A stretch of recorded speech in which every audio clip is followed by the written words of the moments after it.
Tujuan pembelajaran. Setelah mahasiswa mempelajari dan menyimak video materi ini, diharapkan, mahasiswa dapat mengetahui pengertian pragmatik, mahasiswa dapat memahami penggunaan bahasa, dan konteks tuturan, mahasiswa dapat memahami perbedaan semantik, dan pragmatik, mahasiswa dapat memahami makna dalam kajian semantik, dan mahasiswa dapat memahami makna dalam kajian pragmatik.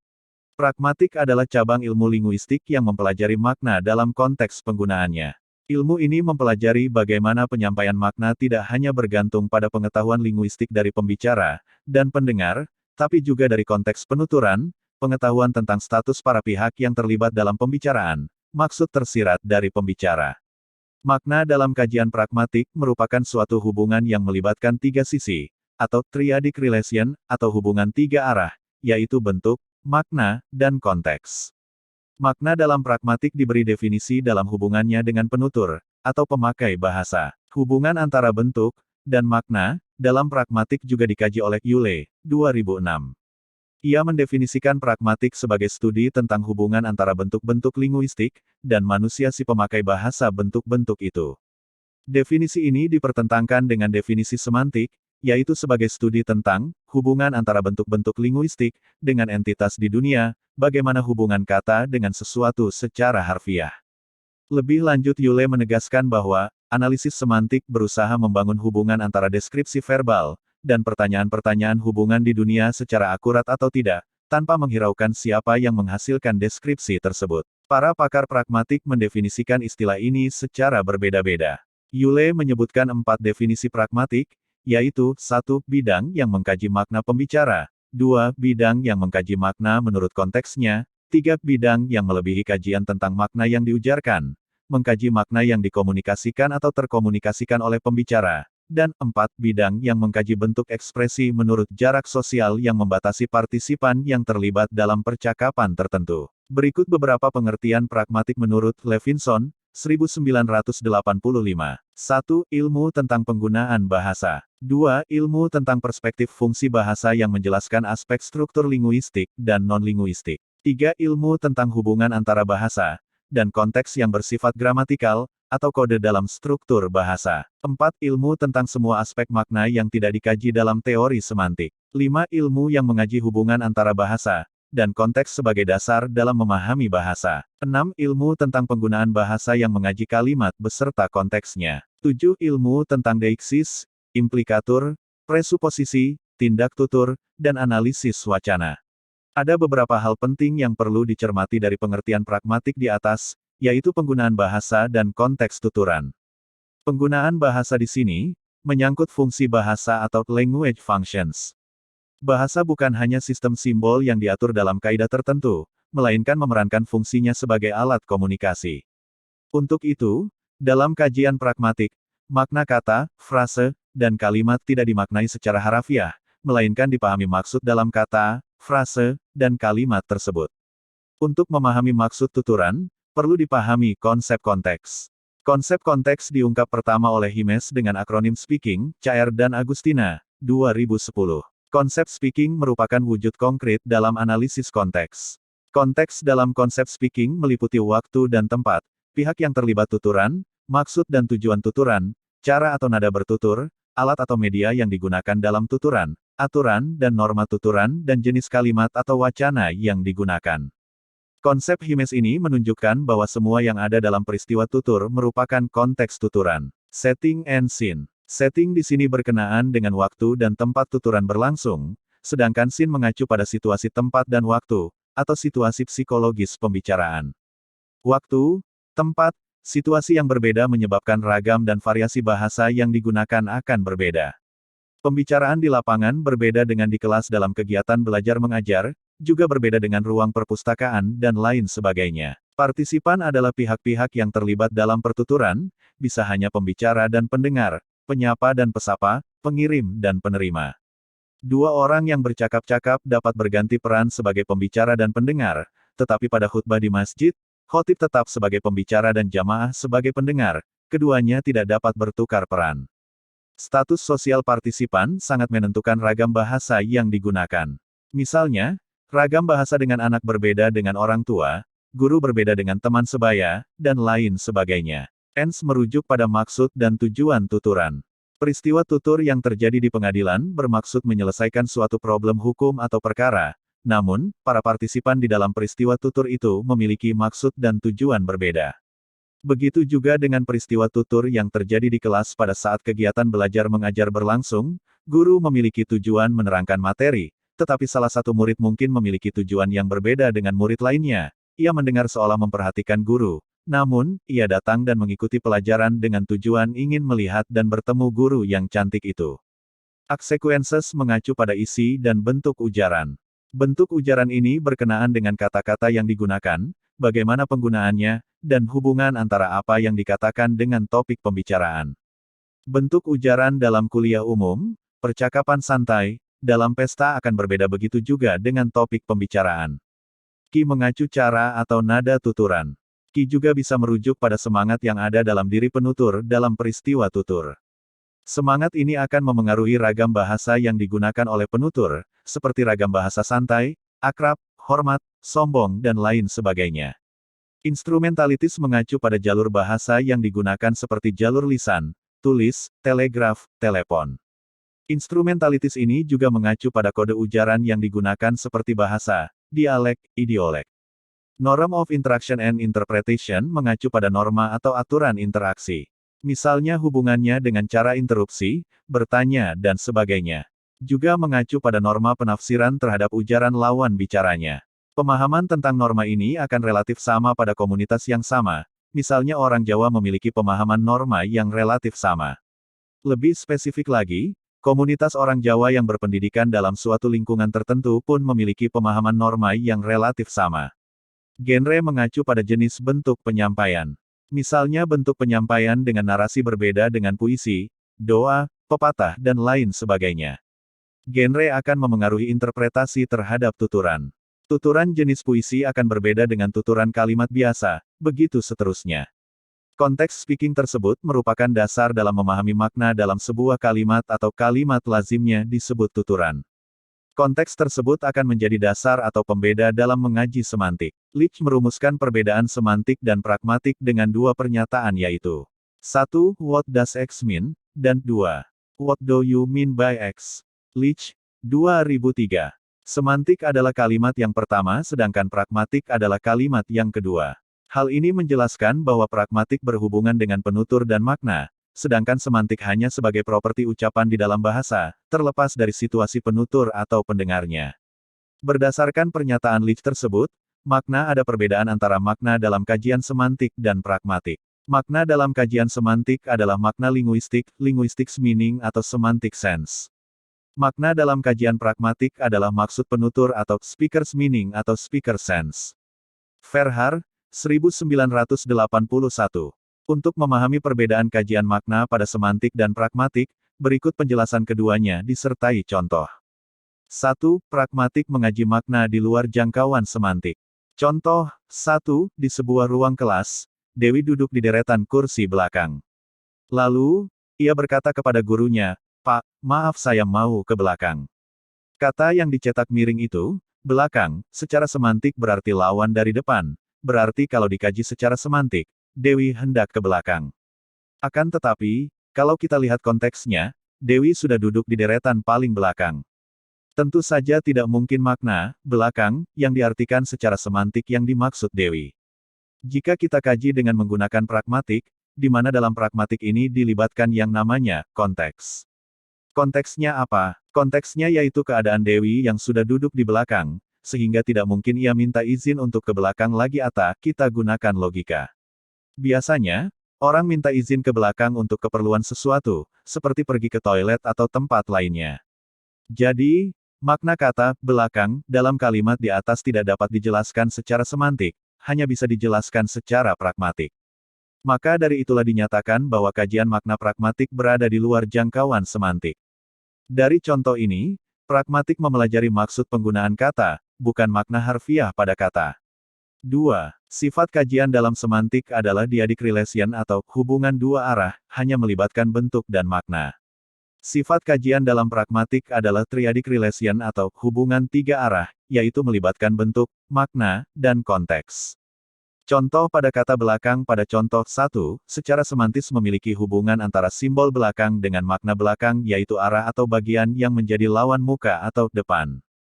Namun secara pragmatis, bentuk kata yaitu belakang bermakna kamar mandi yang dipengaruhi oleh konteks penggunaannya, yaitu di kelas, yang menjaga kesantuan berbahasa, dengan memilih kata belakang menggantikan kata kamar mandi atau toilet. Mengapa kata belakang yang dipilih menggantikan kamar mandi, toilet, kakus, dan lainnya? Karena di masyarakat Indonesia, toilet, kakus, kamar mandi dianggap sebagai simbol tempat rahasia yang digunakan untuk kegiatan rahasia khususnya buang air besar. Kerahasiaan tersebut harus dikaburkan dengan penggunaan kata lain yang dianggap lebih santun dan bernorma dengan kata belakang. 3. Semantik merupakan bidang yang bersifat bebas konteks atau independen konteks, sedangkan pragmatik bersifat terikat dengan konteks atau dependen konteks. Hal ini dapat dijelaskan pada contoh soal poin pertama.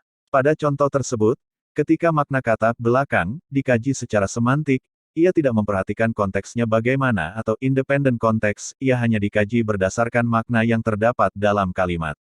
Begitu juga dengan kata belakang, yang dikaji secara pragmatik dengan melihat aspek konteks siapa yang berbicara, di mana, kapan, kepada siapa tuturan tersebut ditujukan, memiliki tujuan apa, dan bagaimana keadaan si pembicara menjadi hal yang harus diperhatikan, sehingga dalam berkomunikasi maksud si pembicara dapat dimengerti maknanya. 4. Salah satu objek kajian semantik adalah kalimat, sehingga semantik ini sering disebut makna kalimat. Dalam pragmatik, objek kajiannya adalah tuturan atau utterance atau maksud. Kajian semantik bisa berupa teks, tanpa mengetahui siapa penulis, pembaca, konteks penulis dan pembaca. Teks tersebut dikaji untuk dimaknai atau dipahami makna kata, frase, dan kalimatnya. Namun dalam kajian pragmatik, konteks memiliki peranan besar dalam memahami makna kalimat. Oleh sebab itu, pragmatik menggunakan istilah tuturan, karena akan ada konsep penutur, petutur, konteks tuturan. 5. Semantik diatur oleh kaidah kebahasaan atau tata bahasa, sedangkan pragmatik dikendalikan oleh prinsip komunikasi. Jadi, kajian makna dalam semantik lebih objektif daripada pragmatik, karena hanya memperhatikan makna tersebut sesuai dengan makna yang terdapat dalam leksemnya atau makna kata dasarnya. Kajian makna pragmatik dapat dikatakan lebih subjektif, karena mengandung konteks atau memperhatikan konteks, setiap orang pasti mempunyai makna sendiri sesuai dengan konteks yang dipandangnya. Selain itu, pragmatik juga dimotivasi oleh tujuan komunikasi. Pemaknaan semantik itu ketat, karena terpaku pada makna kata secara leksikal atau tanpa konteks, sedangkan pemaknaan pragmatik lebih lentur karena tidak mutlak bermakna, itu. 6. Semantik bersifat konvensional, sedangkan pragmatik bersifat non-konvensional. Dikatakan konvensional karena diatur oleh tata bahasa atau menggunakan kaidah-kaidah kebahasaan. Disebut non-konvensional karena ada banyak interpretasi makna, bergantung penjelasan konteks tuturan tersebut. 7. Semantik bersifat formal atau dengan memfokuskan bentuk fonem, morfem, kata, klausa, kalimat, sedangkan pragmatik bersifat fungsional. Semantik mengaji makna kata, frase, dan kalimat dalam sebuah teks. Adapun pragmatik menekankan pada fungsi penggunaan bahasa. Penggunaan bahasa bukan hanya memiliki makna, melainkan maksud. Realitasnya, banyak penutur yang tidak langsung menyampaikan maksud pembicaraan dengan kata yang memiliki makna maksud tersebut, melainkan dengan pemilihan kata dan penghadiran konteks tertentu. Secara semantis, orang yang haus bisa menyatakan aku haus atau aku mau minum. Namun, realitas penggunaan bahasa di masyarakat, orang yang haus dan ingin minum tidak menggunakan kalimat tersebut. Ditemukan kalimat di luar panas sekali yang bermakna ingin minum. 8. Semantik bersifat ideasional, maksudnya yaitu makna yang ditangkap masih bersifat individu dan masih berupa ide, karena belum dipergunakan dalam berkomunikasi. Sedangkan pragmatik bersifat interpersonal, maksudnya yaitu makna yang dikaji dapat dipahami, ditafsirkan oleh orang banyak, tidak lagi bersifat individu, karena sudah menggunakan konteks. 9. Representasi atau bentuk logika, semantik suatu kalimat berbeda dengan interpretasi pragmatiknya. Contoh, kawan, abis makan-makan kita minum-minum yuk. Dalam kajian semantik, kata minum-minum berarti melakukan kegiatan, minum air berulang-ulang, tidak cukup sekali minum. Makna tersebut sesuai dengan makna kata minum yang mengalami reduplikasi. Namun, bila dikaji dari segi pragmatik, Kata minum-minum bisa bermakna meminum minuman keras atau alkohol, atau juga makan bersama dengan teman yang lama tidak bertemu. Pemaknaan dalam pragmatik ini bergantung pada konteksnya. Selain perbedaan sudut pandang dalam mengaji makna tuturan, Tarigan menyatakan perbedaan semantik dan pragmatik juga diatur dalam postulat pragmatik. Postulat tersebut merupakan prinsip yang membedakan kajian kedua disiplin ilmu tersebut dalam mengaji makna. Berikut ke-8 postulat yang dimaksud. 1. Representasi semantik atau bentuk logikal, suatu kalimat berbeda dari interpretasi pragmatikanya. 2. Semantik diatur oleh kaidah atau gramatikal, pragmatik umum dikendalikan oleh prinsip atau retoris. 3. Kaidah-kaidah tata bahasa pada dasarnya bersifat konvensional, prinsip-prinsip pragmatik umum pada dasarnya bersifat non-konvensional, yaitu dimotivasi oleh tujuan-tujuan percakapan. 4. Pragmatik umum mengaitkan makna atau arti gramatikal, suatu tuturan dengan daya pragmatik tuturan tersebut. Kaitan ini dapat bersifat relatif langsung atau tidak langsung. 5. Padanan-padanan gramatikal atau grammatical correspondences ditunjukkan oleh kaidah-kaidah pemetaan atau mappings, padanan-padanan pragmatik ditunjukkan oleh masalah-masalah pemecahannya. 6. Corak utama penjelasan gramatikal bersifat formal, corak utama penjelasan pergomatik bersifat fungsional. 7. Tata bahasa bersifat ideasional, pragmatik bersifat interpersonal dan tekstual. 8. Pada umumnya, tata bahasa dapat diberikan berdasarkan kategori-kategori diskret atau diskresi, dan pasti atau determinasi. Pragmatik dapat diberikan berdasarkan nilai-nilai yang bersambung atau continuous, dan tidak pasti atau indeterminasi. Postulat yang pertama adalah representasi semantik, atau bentuk logikal, suatu kalimat berbeda dari interpretasi pragmatiknya. Ini berarti bahwa semantik memaknai sebuah kata atau bahasa berdasarkan makna kata itu sendiri. Sedangkan pragmatik memaknai sebuah kata atau bahasa berdasarkan tindakan dan sudut pandang pembicara yang ada dalam tuturan. Misalnya, pada kalimat saya sakit, kaum semantis melihat bahwa kalimat tersebut berarti pembicara dalam keadaan tidak enak badan atau kesehatannya terganggu. Sedangkan kaum pragmatisisme akan memakna tuturan tersebut berbeda, makna yang timbul adalah, pembicara sedang tidak ingin diganggu, pembicara sedang ingin istirahat, pembicara menghindari pertemuan, dan lain sebagainya. Makna yang ada dalam perspektif kaum pragmatisisme dikarenakan ia melihat konteks pemakaian tuturan, dengan melihat di mana ia bicara, kepada siapa dan tujuan apa. Dengan demikian, semantik memiliki representasi yang merupakan makna dari ungkapan yang ada, sedangkan pergomatik memberikan interpretasi atau penafsiran terhadap sebuah tuturan. Postulat yang kedua adalah semantik diatur oleh kaidah atau gramatikal, pragmatik umum dikendalikan oleh prinsip atau retoris. Ini berarti bahwa dalam melihat dan mengaji makna, semantik dituntun oleh sebuah kaidah gramatikal, artinya makna yang melekat pada kata itu sendiri. Sedangkan pragmatik melihat dan memaknai tuturan dengan berpedoman pada prinsip. Prinsip yang dimaksud dapat berupa prinsip kerjasama atau prinsip sopan. Dalam konteks pembicaraan, karena tuturan dalam kajian pragmatik memiliki tujuan tertentu dalam setiap tuturan yang ada. Misalnya pada tuturan berikut, apakah engkau merasa panas? Tuturan ini tidak berarti bertanya dan tidak membutuhkan jawaban ya atau tidak, melainkan bisa berfungsi untuk memerintah seseorang untuk menghidupkan pendingin ruangan. Maka, apabila lawan bicara atau lawan tutur memahami maksud tuturan secara pragmatis, ia akan menyalakan pendingin ruangan. Berbeda apabila dilihat dari sudut pandang semantis, maka tuturan tersebut adalah pertanyaan, yang bisa dijawab dengan kalimat ya, panas, atau tidak. Postulat ketiga adalah kaidah-kaidah tata bahasa pada dasarnya bersifat konvensional, prinsip-prinsip pragmatik umum pada dasarnya bersifat non-konvensional, yaitu dimotivasi oleh tujuan-tujuan percakapan. Pada postulat ini, tata bahasa yang dimaksud bukan hanya semantik, tetapi semua yang ada dalam tata bahasa. Maka, postulat ini tidak akan dijelaskan, karena penelitian ini hanya ingin menjelaskan semantik dalam memaknai kata dalam bahasa. Begitu pula pada postulat keempat dan seterusnya. Dari postulat tersebut, maka tampak perbedaan antara kajian makna dalam semantik dan pragmatik. Penelitian ini akan mengaji makna dari sudut pandang semantik, yaitu makna berdasarkan makna kata pembentuk kalimat. Sekian penjelasan materi hubungan semantik dan pragmatik. Materi selanjutnya semantik dan stilistika. Jangan lupa subscribe, like dan komentar di kolom komentar YouTube.